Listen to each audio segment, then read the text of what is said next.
Hello, and welcome to Tales from the Twists, the show where I love, and Anthony loves, to recap your childhood.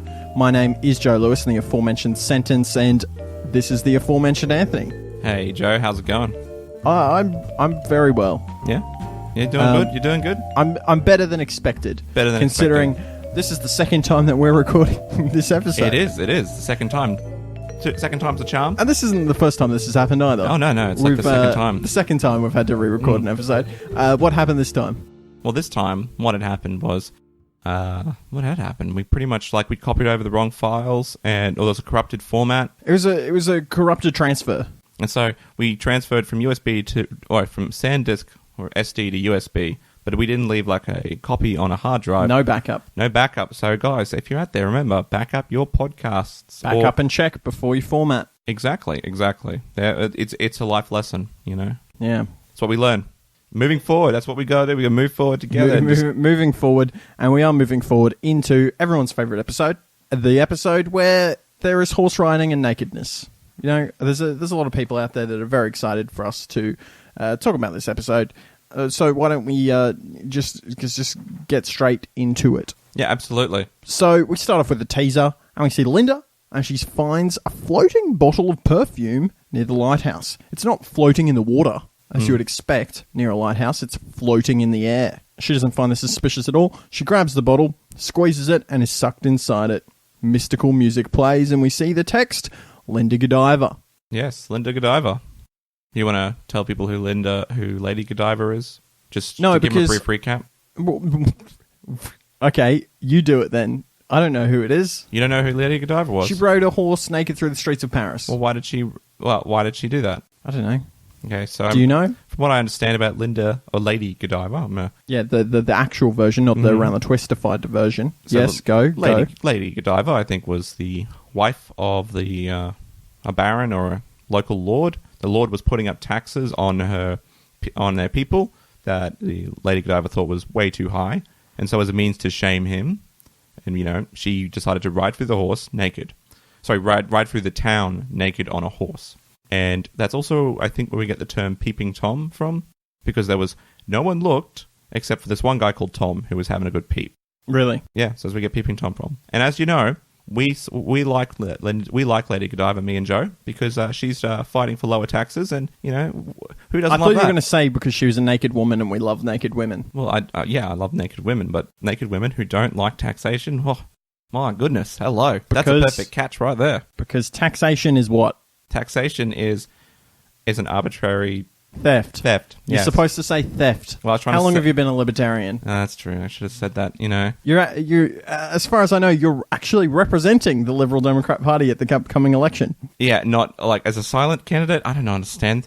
I went to the Liberal Democrats convention, or I went to their meetings, and it's like, oh, you want to sign up to be a silent candidate? I'm like, what does that mean? Don't worry, you won't be running or anything. That when people call you, you just tell them to go to their website. I'm like, okay, whatever. If you need people, and then they say, hey, we actually need active candidates, and they want me to pay $1,000 registration fee. Piss! Oh, I'm not paying no fee. Did they ask you to pay the fee? Well, yeah, they want people to do that. I'm like, I'm not paying. Did they get back to you about that?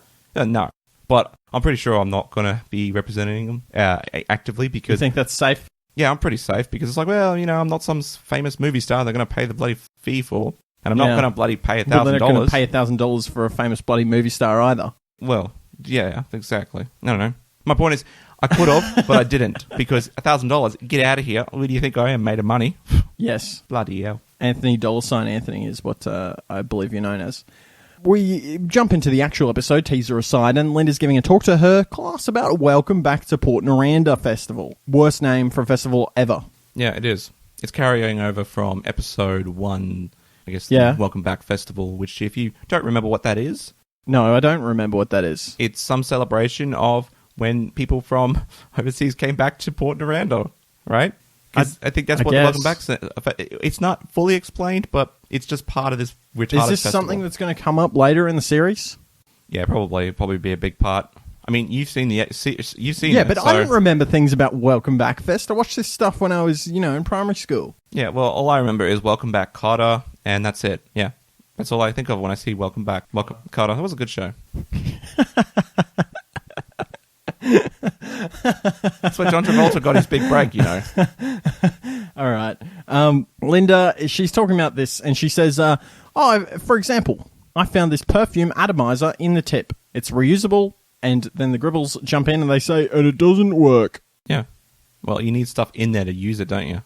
Yeah. She doesn't seem to understand that. You need like a liquid to put in the freaking atomizer. Like someone's soul, perhaps? A soul, or I was thinking more just perfume, but yeah, soul is fine. A soul would work. Yeah, or pepper spray. Could you imagine that? Just like you have an atomizer of pepper spray and you spray it like on people. So an atomizer, for those who aren't in the know, is one of those glassy bulb things with a little tube coming out with a little sprayer. It's got a little pumper as well. Think of them as old-timey perfume bottles. Like if you ever think Victorian perfume bottles, and they got that spray puff thing. You pump it and it sprays in your face. That's an atomizer. Why is it called an atomizer? Because it doesn't actually atomize anything, right? It just sprays it out. This is probably back when the name was coming about of it. They thought atoms were just these tiny, small little particles. So they thought, it turns liquid into these tiny little atoms that glue to you. So they just called it an atomizer, which makes no freaking sense now, but it is what it is. Science at work. Yeah. Mr. Gribble, he starts to tell everyone about William Wiley's horse race, and he has a bit of a lisp here, and Pontillo, who writes in every week to talk about Round the Twist with us in his pontifications, and you can do that too if you find us on the Facebook page Chicken Twisties, and you can have your feedback and insights from the episode read out on the show. And he says Harold Gribble starts pronouncing R words as W's, e.g. William Wiley's famous wide. It is actually quite difficult to do. It's a bit of a tongue twister to say it properly. William William Wiley's famous wide. Yeah, William Wiley's famous ride. And it but happens if you say it on fast, I mean, yeah, I can see that. Pontillo says it also happens on occasion in other scenes throughout the episode. So was it intentional, or was it just a complicated tongue twister? Like maybe it was. It's intentional. Well, it's not going to be. When I say it's not, it's intentional. I mean, like the actor, who's a good actor, might have just like when he's reading the lines, might have just kept saying that by accident, and they just kept it. And it's like, actually, you know what? Just go with that. That actually is kind of funny that you can't really say it instead of being like, because otherwise people who can't do tongue twisters, they don't go William Wally's wild wide. They go William Wally's wild ride, and they pause. It is a weird pause because they can't get their lips around it. So I'm assuming it was scripted. Just go with the fun. I think it was scripted. He's telling everyone about the horse race, and he says, my son James is going to play William Wiley, and Mr. Gribble needs a Roy Wright, who he pronounces as Roy White. And the three girls that Pete's been hitting on since the beginning of the season, they all apply, because they all want to do it.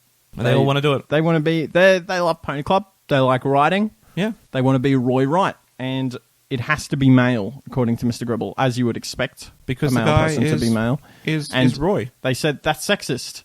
So Pete accidentally volunteers because the girls all have their hands up and he puts his hand up as well. And so he's going to be the Roy Wright to ride around the coast. Because the idea is that William Wiley and Roy White... Yeah, you just did it then. Yeah, I did it on purpose. Yeah, no, you didn't. Thanks for picking. No, I did do it on purpose. It was a bit. I was doing a bit. It was on purpose, of course. It was on purpose. It was definitely on purpose.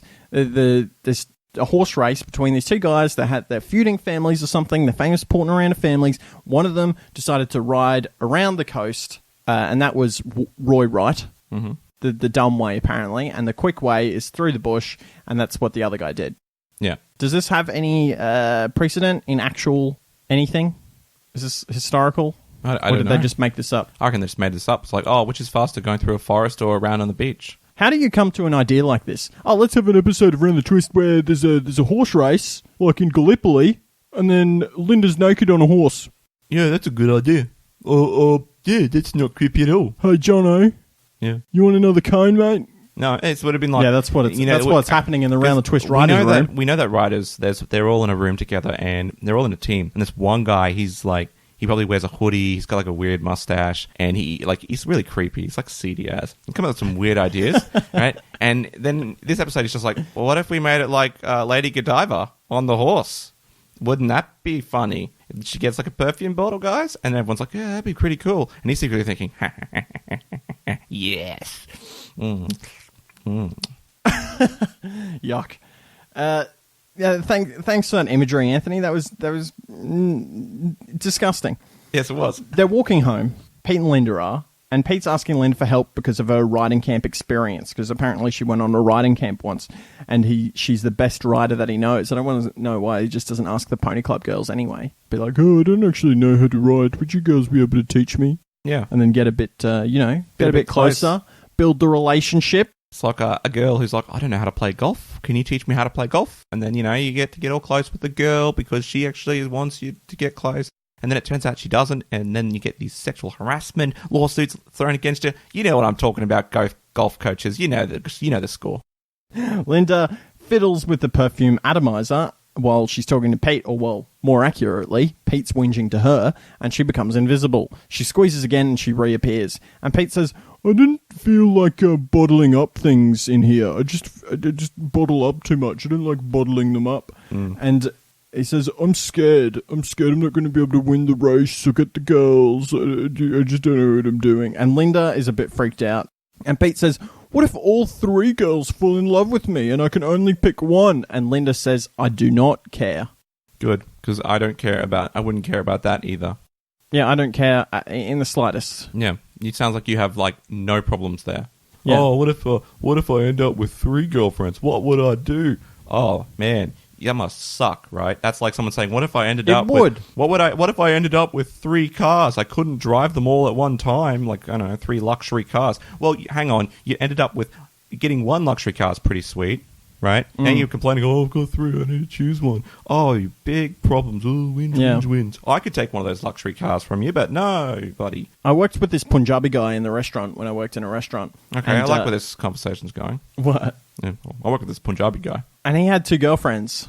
Oh, yeah. Yeah, and I was saying, how does that work, Vic? Yeah. How do you do that? Yeah. Classic Punjabi name, Vikram. Vikram? Yeah, and he's like, oh, it's very expensive. It's very expensive. Do they know? No. Okay. And you got to balance. You can't see them on the same night, obviously. You got to balance around each other. And he's like, it's too much of an issue. You got to bring them all the time and organize, and they can't ring while you're with the other one. Yeah. Yeah.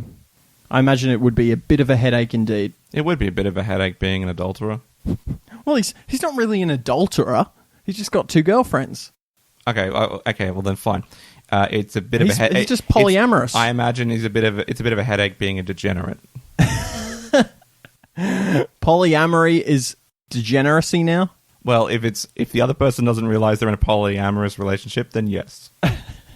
Polyamory is weird, right? Yeah. Where they have multiple partners, and then your partners have multiple partners, and then apparently they all get together and have barbecues and stuff for everyone's, each other's partners. They go on barbecues, sure. That's what I heard on the radio. They have barbecues. Yeah, there's a lot. What you think? I didn't. They probably have barbecues, and then they have big orgy. Yeah, well, probably, right? I don't know. Maybe. The point is, my point is, if that's what floats your boat, you can do that. Sure, whatever. My point is that if you're doing it and the other person doesn't realize it, then you're a problem. Then you're a douchebag. Then you're a degenerate. Then you're a degenerate. Later, Linda's in her room by herself, and she's experimenting. As you do when you're a teenager. As you're a teenager, she's experimenting with this perfume bottle. She found it at the dump, by the way. Anthony. And she sprays herself... yuck. And she sprays herself with the bottle, and she goes invisible. And she's very excited about this, and you can't do that. How are you supposed to podcast about this seriously without drawing any innuendos? She gets naked and is very excited about being naked and invisible, and she says, this is a win for freedom and democracy. It is. This is freedom right here. She's I've got nothing. Pete's practicing horse riding in the lounge room, speaking more of sexual innuendo. Yep. He's riding a horse, riding around on a couch arm. On a couch arm. Yeah. And Linda sneaks in invisible and presses double speed on the VHS, so he's riding that horse twice as fast. What are they doing? What have they done to us? What have they done? It's disgusting, isn't it? Those writers and not our interpretation. That's what's gross. Pete falls off and smacks his head, and invisible Linda says, "Be true to yourself, and true love will follow." Now, we all know what Anthony's going to say here. What is Linda trying to say to Pete? Well, Pete is doing this merely to impress those girls. Yep. He wants to try to get those girls, and the fact is, he's not being true to himself. And what would being true to himself Being mean, true to Anthony? himself would be admitting that he is actually gay. And likes to ride the men. And, yeah, or Not likes the to be horses. ridden by men. He could be a top or a bottom, I don't know. Whatever his fancy. But the fact is, he is not interested in women. What are we doing? Yeah, go on. The fact is, he's not interested in women, but he's pretending to be. And he needs to be true to himself. And only a naked Linda, who is naked, thematically? Yeah. Call it that? Yeah. Both literally and thematically. That she's naked, everything's stripped bare, everything's before. There is no sense of hidden motives or lies in place. She's speaking truth. That is what nakedness means, to speak truth. She's speaking truth to Pete, that you must cut through and stop with this nonsense that you were trying to pursue these girls. No, I know you. You're my brother. You're my twin. You don't like girls. I know this, right? You'd be a lot happier if you learned to accept that. Right? That's what she's saying. Bronson's digging in a bin. As you do when you're Bronson. It's just, this episode, man. Talk about degenerates. That's degeneracy right there. Bronson's digging in a bin, and Faye's looking at him weird. And Linda pushes his head in the bin and says, "Immerse yourself in your search." And she holds his head down in the bin. Mm-hmm. But Bronson appreciates the pong. Because he's all about the pong, man. It's all about the pong, man. He's going to grow up to be a foot fetish person. Like one of those ones who like enjoys the smell of like boots or something. Well, whatever. Someone's got to smell those boots. Feet don't necessarily have to be smelly. Yeah, but he would be like feet that are smelly. Probably be his biggest turn on when he's an adult. And Faye says, "That boy is very..." And Linda says, "Weird?" And she goes, "Yeah, weird." But she doesn't know who said it because Linda's naked and invisible. Yeah. Outside, Tony and Nell are working on the sculpture. So Nell's helping Tony now. I guess so. Yeah. No wonder his art hasn't been that good. Nell's been helping her. They're making a sculpture, and Faye comes outside and she says, "I'm hearing voices, Tony." And Nell says, "It's the baby. You need to you need to tell the kids the baby's talking to you." And it's like, "All right, Nell, calm down. You need to kill the baby. Bring it over to my altar." You're hearing voices? That's probably the baby. So what you need to do is come to my house at midnight. I'll brew you some tea on a full moon. I've got a knife. You can have the tea. Just have a bit of a nap. When you wake up, you'll have a bit of a scar. It's going to be all over. Problem will be solved. Let old Auntie Nell take care of that for you. just another tree in her orchard of souls. Yep, and a couple of months later, "Oh, geez, Nell, these are the best lemons I've had all year." And Tony's worried because he says the whole thing could come crashing down if we tell the kids. This whole family, it's very, it's a fragile system. It's a fragile structure. And Linda, who's invisible and naked, knocks down the sculpture and everything falls over. Yeah. It's kind of, it's very symbolic, isn't it? Inside, Pete's in the mirror. He's trying to be cool. And he says, "If I'm going to be trampled by a wild horse, I may as well be a cool-looking corpse." And he's looking at himself in the mirror, and he's got the posters in the background, the regular ones, sister to sister or whatever the, groups that he likes. Yeah.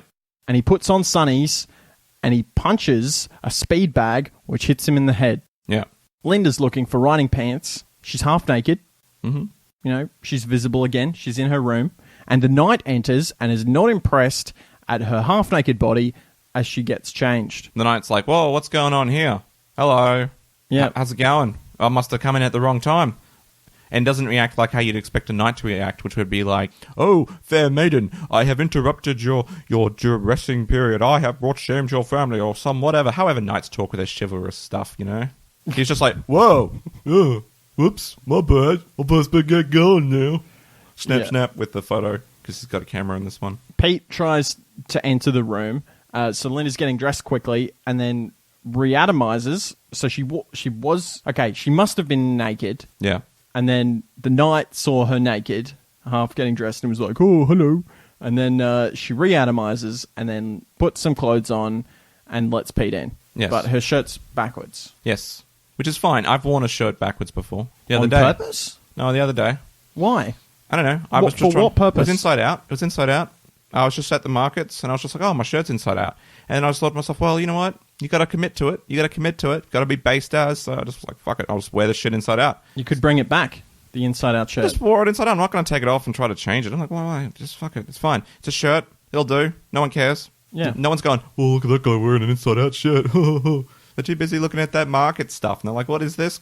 What is this? It cleans your clothes without washing detergent or something. It's a magic ball. You know, that kind of nonsense they sell at the markets. What's the best thing that you've seen at the markets? The best thing I've seen at the markets, aside from the food, because that's the only thing I have any interest in. Actually don't know, mate. Usually just cute little, doorstops, I guess. That's the weirdest things I see. Yeah, cute little doorstops. What's the best food that you've seen at the markets? Because it's all I'm really interested in when I go to markets. Yeah, to be honest, that's all I care about. I want those, the German sausages. German sausage is pretty great. I want the Turkish gazoyams, or whatever they're called. Goyams? Gazoyams? I don't know what they're called. Turkish goyim. They're just, Turkish goyam. Oh, you mean pide? No. Like the pizza thing? Yeah, those little folded pieces that are they're spelled Goyle, gazoyams, Gyoza? Gyoza? No. That's Japanese. No, but yeah, something it's called a gazoyam or something. I don't know. Gazoyim. I call them a goyam because I have no idea what they're actually saying. Oh, can I please have 2 goyim, please? And the Turkish guy looks at you a bit weird. It's like, and then he's like, I'll be right back. I'll be right back. No ways. Yeah, what is the best food that you've had at the markets?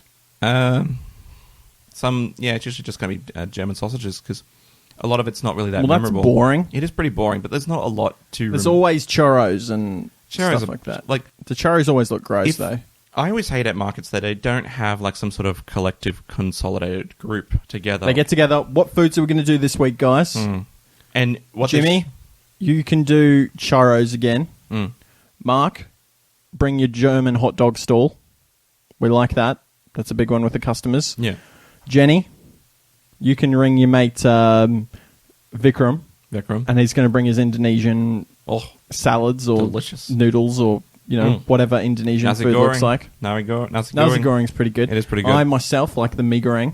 Mee goreng, nasi goreng, all good. Bar mee goreng. Anything with goreng. Goreng in it is great. But I was saying is that they should have these things where basically you can buy pre-food or something, right? You can buy this card. You pay, pre-food. So you spend $25 on this card at the entrance. Okay. And it allows you to have 5 or 6 samples, maybe, from different places, and they're small, tinier versions of what you get. Because when I'm eating a German hot dog, I only want a quarter of it, to be honest. I don't want a full hot dog. I don't want a full Turkish food plate, because I want to try them all. And you get too full. And this way, I'm not getting the true value, but I'm getting what I really want, and you make way more money because, the price you'd actually be paying is a lot more than if you were to eat these separately. Why don't you start a stall at the markets where people come up to you and they pay $20 or $25, and then you say, okay, I'll be right back, and then you go buy all the foods, and then you chop them up into the right portions, and then you give them to the people. I can see how this would be a problem. I could see how this would be a big problem with, you'd have people who'd just be eating half of one of those gazoyams or something. What do you mean? Because, the other stuff would become waste, because you can't heat that back up. No, but you wait till there's an order. Oh, yeah, true. You put everyone puts their order. I don't know. You'd probably have to arrange it with the people. You couldn't actually do it black market. Anyway, market economics. Yeah, pretty interesting. If they all got together, $25 cards, that's a winner. That's a winner idea. You can take that and implement it here in Brisbane, because I would like that. Everyone's a winner, baby. That's all right. Yeah. Linda takes Pete down to horse riding town. And Linda says, let's do this quickly because I want to avoid any unnecessary discomfort for old Betsy, which is the horse that Pete's sitting on. Classic Linda. Classic and Linda. Bronson is watching with a smell-equipped camera, in which there's actually a note here from Pontillo, and he says, we can see Bronson with a video camera fitted with a smell-capturing device, which he calls smell-o-vision. He claims that whatever he sees, he can smell. He then proceeds to point the camera at horse poo. Lovely. This isn't the first time we've seen horse poo used as a prop in RTT. Remember the end of Season 2, Episode 2, Copycat. Yes, I do remember, Portello. Any chance there's a poo joke is available on Around the Twist, they're going to do it. Yep. Any poo, really. Really, that doesn't matter. And Bronson, he loves the smell of poo. He loves it. It's just... Of all the poos... Yeah. Which Top 5 least stinky poos. best smelling animal poos? Oh, really? Oh, Go. okay. Cow. I guess. Yeah. Chicken. Horse is probably up there with cow. Yeah. Because you can Because put that they on your eat basically garden the and same shit. thing, yeah. Chicken. No, chicken's rank. I don't know. Ooh. Dog is pretty bad. Yeah, dog's pretty bad. Cat. Because cats tend to bury What theirs. does cat poo smell like? Poo. Like, what though? Because cow poo kind of has this grassy aroma. I don't dog really- Dog poo I haven't smells like you've considered like them- irrigated your innards. I haven't really considered it, so I don't really know. Like, I'm sure it smells gross, but couldn't differentiate the two. I couldn't say, this is a clearly identifier that this is a cat Because poo. I would say that dog poo smells worse than human poo. Or at least my poo.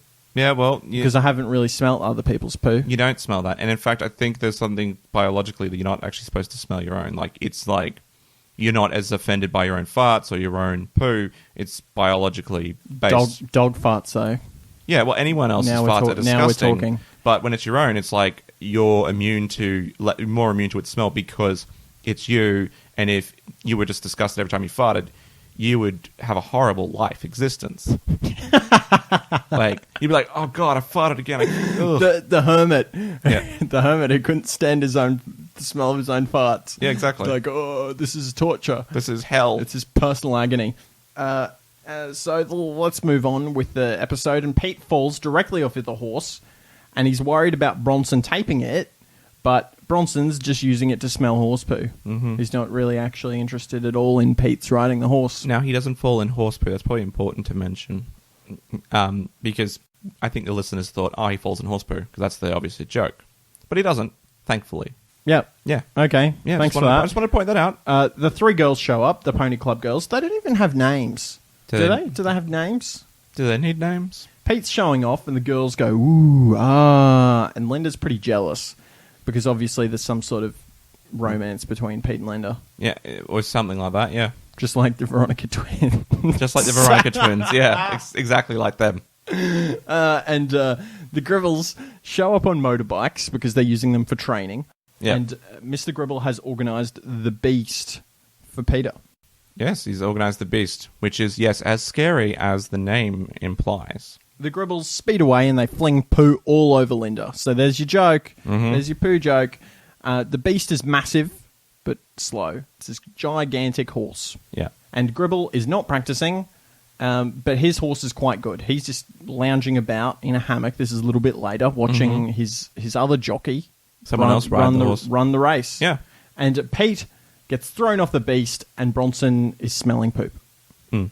End of the scene. At school, Bronson's smelling his curried egg, onion, and sardine sandwich. Now, you commented that this didn't seem too bad and you'd eat this. I would give it a go. You'd give it a go? It probably smells rank, but I would give that flavour a go. Look, I wouldn't eat it if it had sardines. It's the sardines I can't deal with. And if it was curried eggs and was it onions and what would else Should we be? do a mini pod where we eat this, where we make Some of these all of things? Bronson's sandwiches and then we eat them? Yeah, I guess we could. You sound so sad. I don't really want to, but it sounds like people would want to see that. A Bronwich. We Yeah, eat the Bronwich, Bronwich. We eat, The lemon drink. oh, yeah. Yeah. That's probably quite expensive to make, though. There was a lot of ingredients in that. I tell you what I'm putting in that. I'm putting Kahlua in. Kahlua, nothing but Kahlua. Like, it'll be a giant, one of those big gulp bottles, and it's a full bottle of Kahlua with that shit in it, and that's fine. I'll just drink that, because, fuck it, I just get shit-faced on those lemon drinks. We could film that. Oh, yeah, we could film that. That'd be great. Yeah. All right. Yeah. We'll do that at the end of the season. If people want it, Yeah. then we're going to do it. Yeah, you have to tell us if you want it. That's a good one. Yeah. And then we'll post it all over the Facebook. Everyone love it. 2 Australian men eat disgusting food. It'll be on all the clickbait websites. Mm. Exactly. Yeah. Gribble Gang, they are nearby, and Pete and Linda are sitting next to Bronson, and they don't like his smell. And the Gribble Gang are walking past, and they're holding the Gribble man on their shoulders, not the big Gribble, James Gribble. That's because they're in AFL clothes, and I guess And they're in love with each other. It's pretty gay. Like, to be honest, they're pretty gay in the change room. They're all getting changed. And they're like, yeah, well, it was really great, guys, really great session. And they're all like, sort of like touching each other, but not like in a gay way. But it's still like it's pretty fucking gay. Anthony's trying to say, it's pretty odd. Yeah, it's odd behaviour. But, if they are if that's so what inclined, you did, then that's fine. But good on them. boys didn't do that in my school, and I'm pretty sure most boys didn't. They didn't, hold each other around with underwear in the boys' room. But before they get to the boys' room, they have James up on their shoulders and they're saying, "We rule, we rule, we rule, we rule." And Reminds me of Harry Potter, actually. Yeah. And Linda's suspicious. She gets naked and goes to invisibly investigate. This is going to end well. Yeah, so she's gone to the toilets, naked and invisible, and the Gribble Gang are half naked too. So there's a lot of nakedness in this episode. Yeah. Well past their quotient, I would imagine. Exactly. Is John Howard going to show up at an airport strip and reporters will be like, "Mr. Howard, did you see Round the Twist last night?" He'll be like, "I don't have time to watch Round the Twist." Yeah, I've got more important things to do. And then secretly he's got it recorded at the lodge. He's too busy watching Play School. Exactly. He's like, "Oh, 2 mothers on Play School. Oh, this is a national emergency." And that's why they had the Defensive Marriage Act. Really? No, it's not probably not. I don't know. It could be. Trying to have was like, "Oh, this can't be. We can't have 2 mothers on Play School. Defensive Marriage Act." Next day, he just brought it into legislation. True story. True story. Not misinformation at all. No. Gribble is going to secretly switch with the jockey. This is their plan during the race. And the gang see the floating bottle and they freak out. And Linda speaks. She says something like, "Oh, that's very naughty of you." And the Gribbles try to tackle her, or the bottle, I guess. And Gribble falls in the urinal. And he kind of sits down in the urinal and it's flushing over his head and he's doing spirit fingers. Doing spirit fingers, yeah. It's really weird. It's really very weird. Linda steals the boys' clothes and runs into the yard and throws them everywhere. But before this happens, I have something from Pontillo here. So they're throwing the perfume bottle around. It goes flying up in the air and it lands in the dirty footy laundry. Yeah, that she picks up in a second. But Pontillo says, "Just think, if Linda's perfume bottle hadn't landed in the boys' dirty footy gear, James, Tiger and Rabbit may well have been witness to a nudie Linda." Something else worth noting, if the boys were changing out of their dirty footy gear in the toilets, wouldn't they have a change of clothes with them, thus not requiring the need to chase after the clothes that Linda ran off with? #plot hole. I agree. That doesn't make any sense, right? Yeah. Maybe she just grabs all of the clothes. Actually, what's interesting is if Linda did appear naked, materialized, what would happen next? I don't know. No, I mean, from a kid's point of view, the case is if a teacher ever found that out, it wouldn't just be that Linda gets in trouble. The Gribbles would all get in trouble. They would all be in trouble. There would be suspensions. Everywhere. Everyone would get suspended. Pete's getting suspended. Bronson's getting suspended. Tony's getting suspended. And so it's actually in the Gribble's best interest to find clothes for Linda to make sure she get and sneak her out of the boys' room. What's the principal's name? Splooge. Splodge. I knew it was something jizz related. Yeah. It's something like splodge or splooge or something. Principal Splooge, he is having a field day. Yeah. At this point. It's exactly. This was his plan from the beginning. For more reasons than one. Yuck. An invisible girl stole our clothes, they say, after Linda has thrown their clothes all over the Let's just backtrack a little bit. The Linda steals the clothes. She runs out into the yard and throws them everywhere. Kids throwing the clothes around and Snabber comes out and he's really mad at the nudity. He's like, "What are you doing? You're not wearing any clothes." And they're saying, "An invisible girl stole her clothes." And Snapper says, "Now get dressed before you ruin everyone's lunch." He says, "This is a school, not a nudist beach." Great line. It is a good line. And Linda tells Pete Gribble's plan while the Twist kids make pizza on Lebanese bread. Have you ever made pizza on Lebanese bread? Yes. I've also made it on regular bread. I call both of those hobo pizza. Okay. Yeah. It's pretty good. Hobo pizza. Yeah, it's like if you're homeless and that's how you make your pizza. If you're a homeless person, you're not making pizza. Well, if you can make pizza as a homeless person, that's what you'd make it on. On bread, on the end of a bread, or you'd make it on some Lebanese bread. You'd probably make it on some stale actual pizza bases. That's probably what you'd make it on. You probably wouldn't make pizza because you don't have an oven, too. Yeah, that too. That is a legitimate point, yeah. Linda is telling them the plan, and she says Linda is going to jockey with Pete. And Pete and Bronson say, "Oh, wouldn't that mean you're a jockette?" Yeah, probably. And Linda shows them her invisible power, and she says, "This is our plan's in motion, but I need Anthony and Bronson to come up with a smell cam." Like a long-range smell cam. Like a long-range smell cam. So the race. Yeah. It's race day. Snapper's opening up the race, and he's like, this is the race. And Linda is invisible and riding next to Pete. So sitting next to Pete, grasping him, and she is, of course, naked. Naked and invisible next to a fully clothed Pete. And Mr. and Mrs. Gribble are very proud of James William Wiley, James Gribble, but William Wiley is his ancestor. Yeah. And Nell steals the mic and declares Wiley a crook and a criminal, and you would know Nell because you were probably alive at that point. Exactly. You saw the evil take place. He was probably actually a great man. He's probably an actual agent of Nell herself. You know who William Wiley is? Who? The second coming of Jesus. But Nell is so evil that she consumed him and planted him in her Lemon garden. Lemon garden. That could happen. That her could orchard happen. of souls. That could happen. It lines up with everything Nostradamus said. So, yeah, it must be true. Pete talks to Linda, but the Gribbles laugh at him for talking to himself. Anthony and Bronson monitor their equipment and get ready to go. And Pontillo has another interjection here, and he says, I noticed written on the dish Anthony is holding, says movement of this dish by hand is forbidden. I'm unsure whether Anthony wrote that on the dish himself or he reused a dish that already had it written there. Oh, interesting. What do you think? I reckon it was, it had to be put there. It was... He had to be intentional, right? He didn't write... Well, did Anthony write it on the dish or was it already on the dish is the question. Okay, Not yeah. whether or not he knew about it. I thought it was probably already there. I don't think so. I reckon it's a joke. I reckon Anthony thought it was a really funny joke. Anthony's an idiot. Yeah, well... And I'm not talking about the one in the show. Oh! Well, at least I'm in the show. Mate, where are you? There ain't no Joes there. I'm sure there is at some point. Yeah, but they're dead. Probably dead Joes. They're probably dead. How would they die? I don't know, because they were killed by, what's his face? From season 2. Killed him. What? Season 2 man killed him. Matthew. What's season 2 Ghost man? Matthew killed him.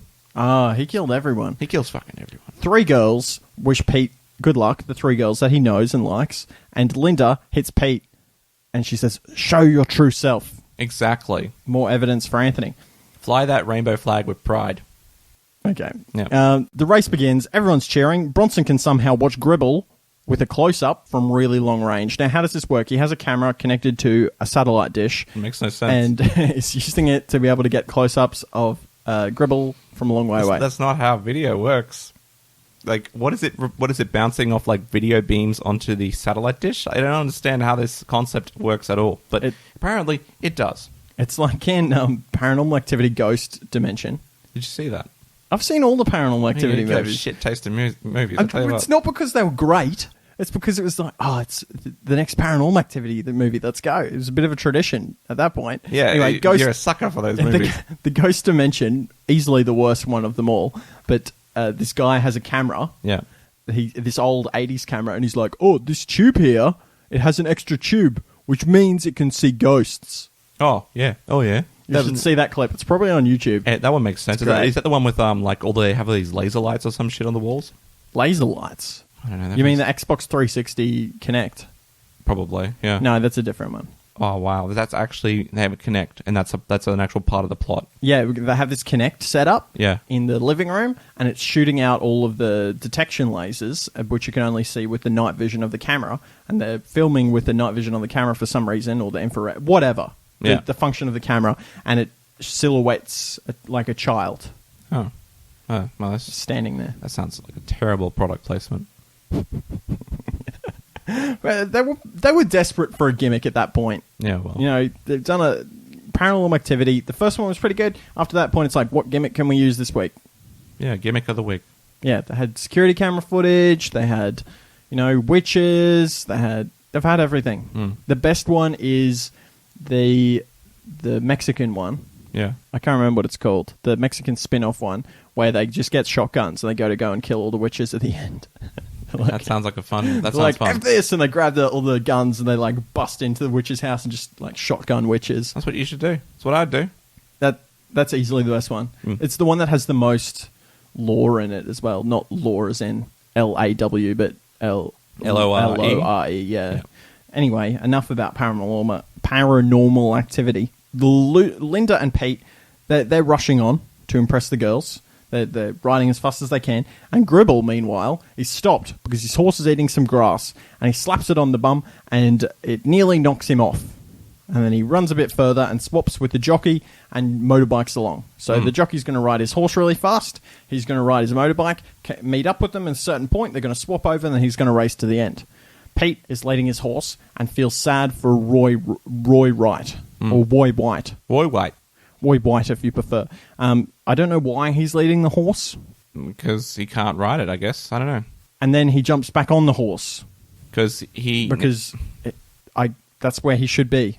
Exactly, he should be up on that horse. The jockey, Gribble's jockey, is gunning it, and Pete is asking Linda why he can't see her clothes. And Linda says, because I'm naked. And then Pete cries, because obviously being that close to a woman's private parts is very upsetting for I can understand a that. non-heteronormative male. I can understand that. I could definitely understand that. Do you cry whenever you come close to female genitalia? With joy, I guess. If you had a sister, yeah, and you were next to her female that genitalia, would you cry? Fucking creepy. Would you cry? No, but I'd be like, that would make me feel really uncomfortable. She's still okay. So this is going to get weird. She's still physical. Yeah. She's still there physically, right? Because you can pick up and interact with things. She's just invisible. Yeah. So, wouldn't Pete have felt something? Things? Well, maybe, but like, he's wearing a lot of clothes, and it's like, what could you feel? You couldn't feel shit. Yeah, that's true. She doesn't have a penis, right? No, but I feel like you'd feel that she wasn't wearing clothes.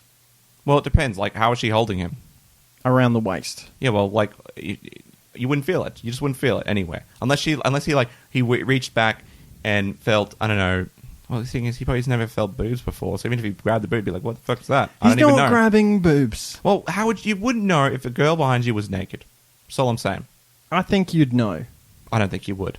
You'd know. You'd be able to... No. Okay, I'm not going to say that. Loot and plunder. Loot and plunder from the other show we do. Wrong week. Linda and Pete, they continue to ride along, and there's a big barbecue finale at the end. Everyone's there. Not including the racers, of course. And Gribble switches back. He gets back on his horse, except he's terrible, and the jockey shakes his head. He's like, oh, that boy's no good at this. And I can't even believe how terrible that Gribble is. Bronson and Anthony watch on. The guy's caught on candid camera, if you will. And Linda and Pete, they're gunning it towards the end, and Linda says, I feel like Lady Godiva running naked through Paris, or riding, rather. And Pete says, I'm sad and sore. Yeah, he doesn't like being ridden by a woman. Was that it? No, he doesn't. And Tony is worried that Linda is missing because she guessed the baby. He's like, oh, what if she knows about she guessed that we have a baby? Is she upset? And Bronson says, we know about that ages ago. Yeah, don't be an idiot, Tony. Jeez. And Tony's like, oh, I didn't know that you knew. I was like really stoned at the time. I was too busy smoking bongs and making sculptures with Nell. Yeah. She gave me these really good lemons. They're pretty good. And they're like, that's probably what happens, right? Nell and Tony just get stoned together.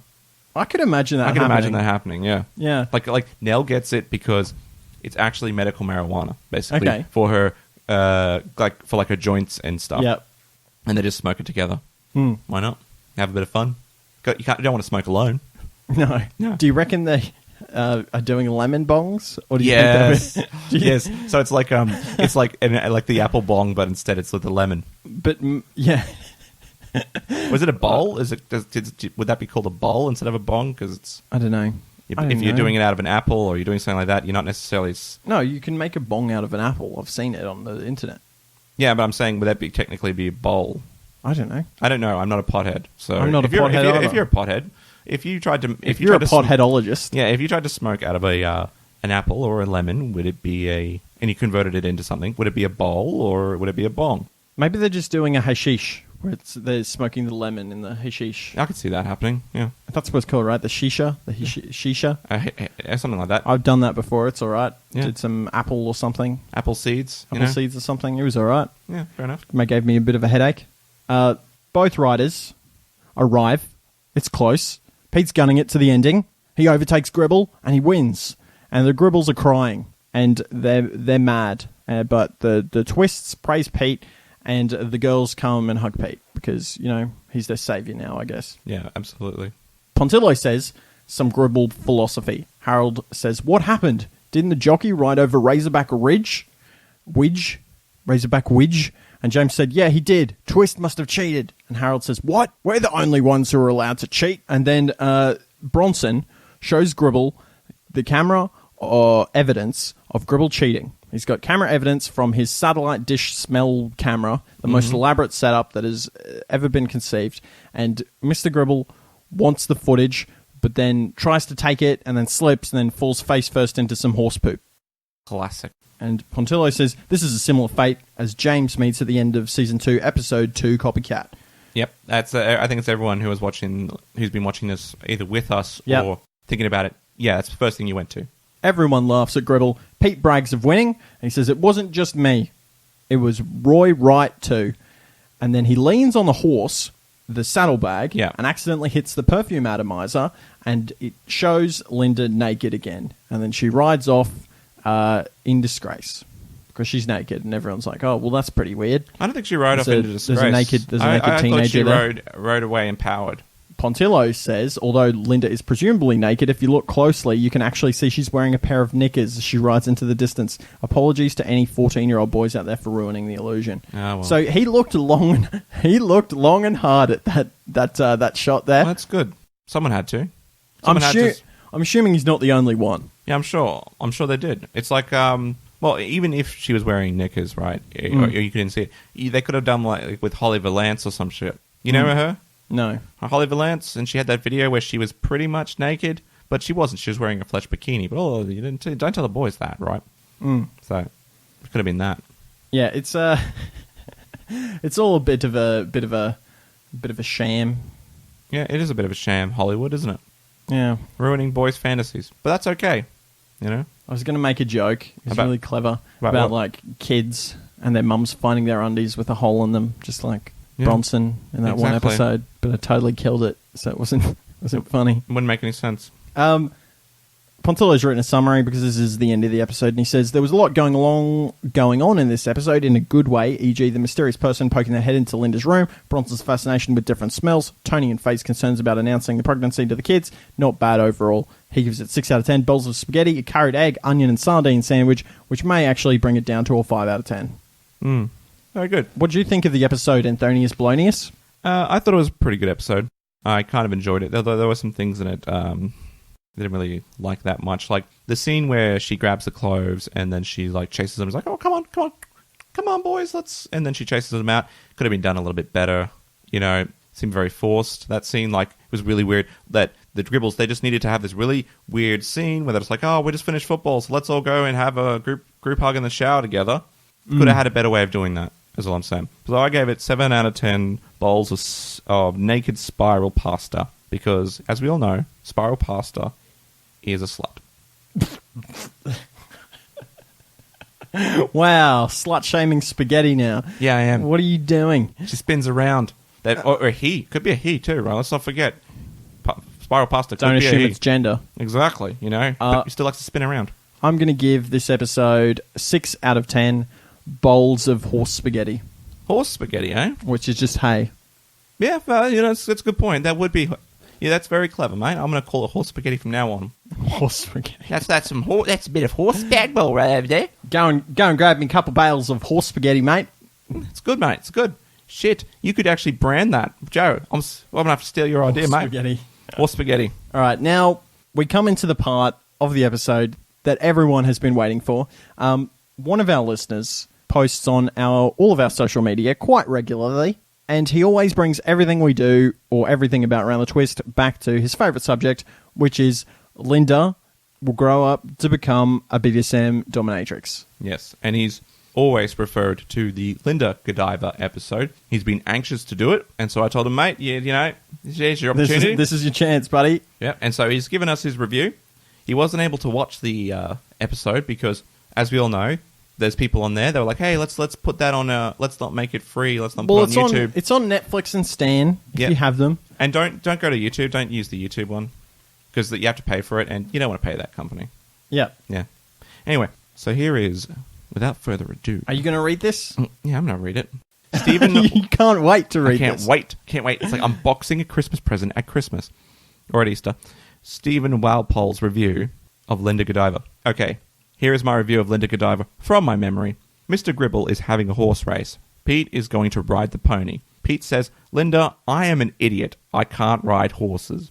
Linda says, Pete, I am smart. I can ride horses, and I discovered a perfume bottle that makes me invisible. Now, despite the fact that we kissed in the past, and we've done sexual acts in front of our younger brother, Bronson, and various other kinky shit, how about I ride behind you on top of the horse, naked? Now, what is he talking about here? When have they kissed and when have they done sexual acts? When did that happen? This is from his memory, so... Oh, okay. So maybe it happened. It's shaded. This is headcanon. Okay. Yep. Pete says, yeah, that would be okay. Horse race time. Linda hops on the horse behind Pete naked, and then she whips him with a riding crop. Yes, she whips him, and she enjoyed it. They ride the horse naked. Naked ride. Gribble bullies. I can't remember. Then Linda is exposed because the perfume wore off, and everyone is like, gasp, Linda is naked. But Linda doesn't care. She is happy, free, and naked on a horse, and only 14. Seriously, ABC, this is a kid's show. She rides away past Geelong into Melbourne to apply for a job at the Fetish House, Melbourne. Which he looked up and is apparently a real place. Yeah. I imagine he's probably been there before. Probably.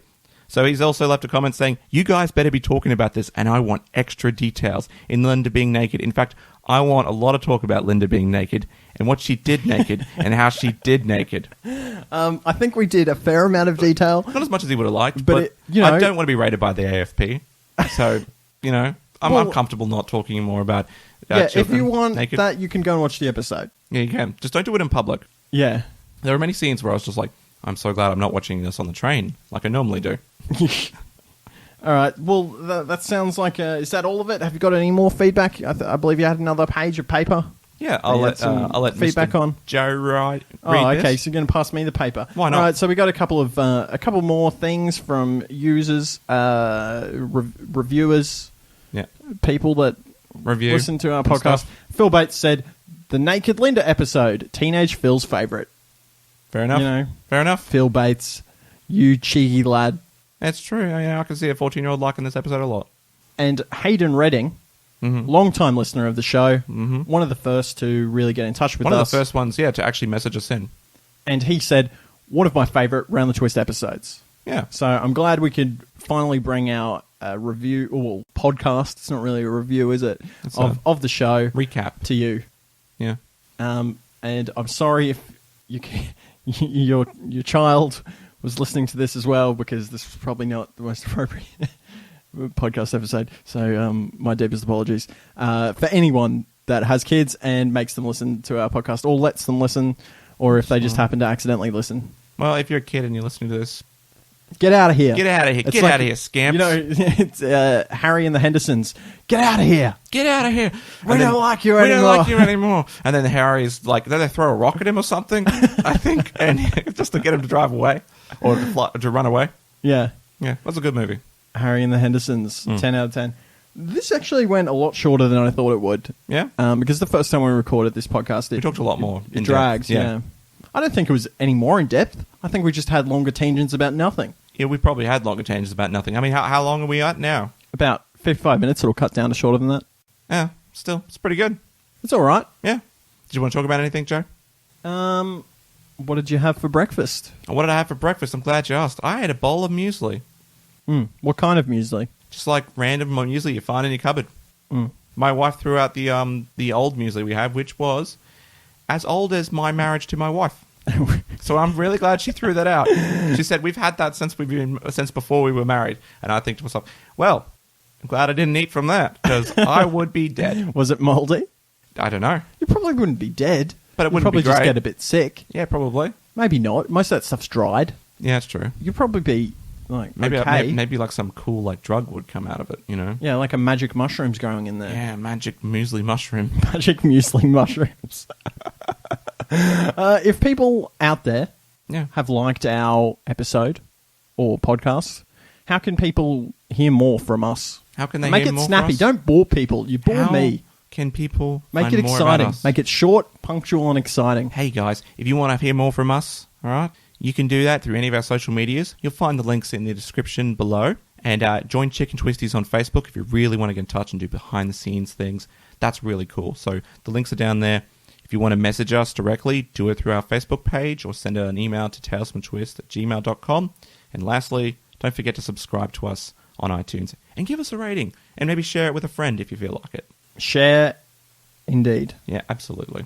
That's basically all we have time to talk about. That's all. We have more time. We just have nothing else left to talk about. Dogs, eh? Do you like dogs, Joe? Dogs are okay. Dogs are on the next episode Around the Twist. They are on the next episode Around the Twist. I'm looking forward to that one. Dogs and fleas and vampires. Hey, really? If you're listening next week, it's going to be Captain Planet. Yep. And in that episode, we're talking about Captain Pollution, I think. If we got the things lined up, yeah, I think so. That's how it works. That's the next one, right? Which is pretty good. Like, if you like Captain Pollution, that's just one of my favourite characters. Yeah. And I think that was a pretty good podcast as well. We've already recorded that one. I think it was pretty good. Yeah, it's pretty good. So, guys, get ready for that. Get ready for that one. Get excited. That's it, right? Yeah, that's it. Get excited for the rest of your week. Let's get on our horses and get out of here. But you keep your clothes on, Yeah, right? you too, because I don't need to see that. My name is Joe Lewis. And I'm Anthony Bull. Have a great week. Stay twisty.